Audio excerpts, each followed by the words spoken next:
Découverte du requin-marteau à tête de pelle, une nouvelle espèce menacée. Dans les eaux peu profondes des Caraïbes et de l'Atlantique Sud-Ouest, une nouvelle espèce de requin-marteau, le requin-marteau à tête de pelle, a été récemment identifié.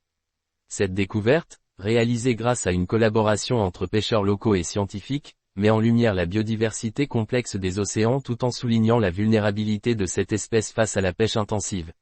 L'étude, dirigée par la biologiste marine Cindy Gonzalez de l'Université internationale de Floride, a permis de confirmer qu'il ne s'agissait pas d'un requin-marteau ordinaire.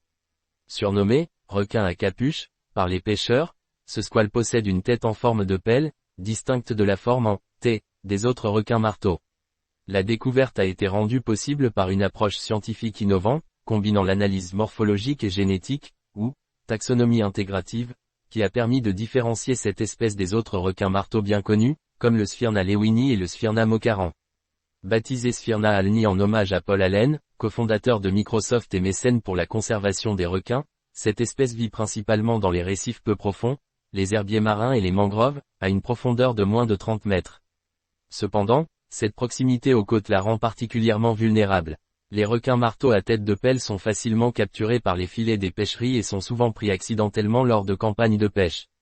De plus, leur chair et leurs ailerons, prisés en Asie pour la soupe de requin et la pharmacopée régionale, accentuent la pression sur cette nouvelle espèce. L'Union internationale pour la conservation de la nature UICN, classe déjà plusieurs espèces de requins-marteaux comme vulnérables ou en danger critique d'extinction. Cette découverte souligne l'urgence d'étudier davantage les espèces marines inconnues et de mettre en place des mesures de protection pour préserver leur habitat et leur survie face aux menaces humaines.